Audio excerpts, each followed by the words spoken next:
네, 안녕하세요. 유학 읽어주는 남자 드림진 코리아 양원영입니다. 안타깝게도 아일랜드에서 생활하던 학생이 건강상의 이유로 복귀를 하게 됐습니다.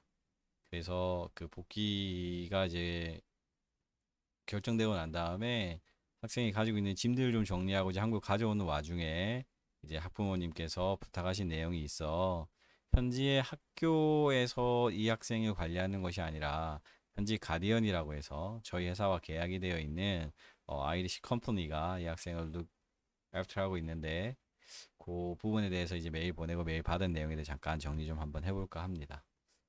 음, 네, 그 학생은 그냥 가명으로 제가 영이라고 부르겠습니다.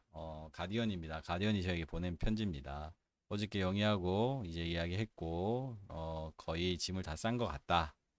그리고, 그 학생의 짐이 4개이다 보니까 그 짐을 혼자 들고 내려오기는 힘들어서 그 보딩하우스에 이제 드라이버가 올라가서 가져올 수 있게끔 허용을 받아야 되는 데 있어서 그 부분에 메일을 보냈는데 아직까지는 답을 받지는 못했다. 아마도 그 기숙사의 책임자인 사람이 아파서 학교에 오지 않았기 때문에 이제 이 부분이 그렇게 되지 않을까 추측해 본다는 거죠. 기본적으로 이 여자 기숙사에는 남자들이 올라갈 수 없다. 그 기숙사에 들어올 수 없다라고 하는 것들이 학교의 룰이다라고 하는 부분을 명시해 놨고요. 그래서 if the driver is not allowed upstairs, I'm sure that some of her friends would help her to bring the bags downstairs. 만약에 기숙사로 이제 드라이브들 못 올라오면 친구들이 도와서 그 백들을 밑으로 내려오게 할 거다라고 합니다. 그리고 이제 아버님이랑 그 학생이 알아야 될 것들에 대해서 이제 몇 가지들을 이야기하게 되는데, 그 공항에서의 그 네 개의 그 스트케이스 백에 대해선 responsibility가 그 학생에게 있다라고 하는 겁니다. 사실 외국에서 responsible이란 말 자체를 많이 듣게 되고 많이 사용하게 되는데 이게 이제 책임 소재에 대한 부분이죠. 결국은 그 짐에 대한 관리나 옮기는 거는 학생이 다 해야 된다 이런 내용입니다. 음, 여기 언급됐던 것처럼 I will be there to assist her, but I do not lift the suitcases. 내가 도와줄 학생 도와주러 이제 갈 거야, 공항에 갈 거야. 하지만 짐을 들어주거나 그러진 않을 거다라고 말합니다. 그리고 마지막으로 이제 학생과 아버님이 인지해야 될 내용 중에 이제 짐 무게에 대한 부분인데요. 어, 학생의 ticket indicates that she is allowed to check in four suitcases. 4개 체크인 하는 걸로 안내되어 있는데 이땐 says 30kg, 30kg다. 근데 이거에 대해서 많은 사람들이 가방당 30kg로 알고 있는데 사실은 4개의 가방이 합쳐졌을 때 30kg다라고 하는 내용을 언급하고 있습니다. I trust that this means 30 kilograms per bag and not 30 kilograms divided among the bags. Some of our students have been caught out this way with other airlines. 다른 학생들의 경우를 이야기하면서 있는데 이미 이 부분은 학생과 아버님 인지하고 계세요. 카타르가 기본적으로 위탁 수화물은 30kg가 허용이 되고 아버님이 추가로 30kg 더 추가하셔서 총 60kg를 가져갈 수 있는 상황입니다.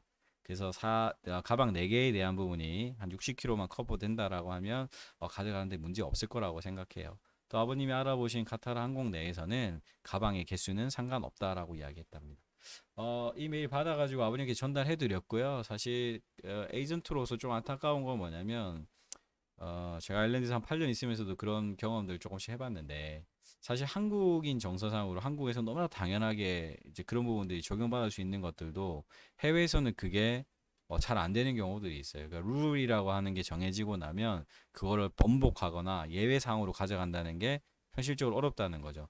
사실 학생이 아파서 지금 집으로 돌아가는 상황에 짐이 4개나 있어서 그 짐을 어, 그 차에 싣기 위해서 내려와야 되는데 드라이버가 남자인 경우에는 그 짐을 가지러 올라갈 수 없다라고 하는 게 학교의 룰이고 그렇기 때문에 이 부분이 조금 안타깝다는 거고요.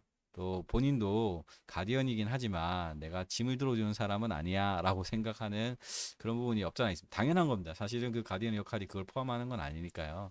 하지만 인간적으로 한국 사람의 정서상으로 제가 이렇게 말하는 것 자체도 어쩌면 저희 선입견일지도 모르겠는데 아이가 돌아가니까 안타까운 마음에 짐 좀 들어줄 수 있지 않겠나라고 하는 기대감을 갖는 것 자체도 사실 어떻게 보면 제가 생각하는 게 좀 부족하기 때문일 수도 있을 것 같습니다.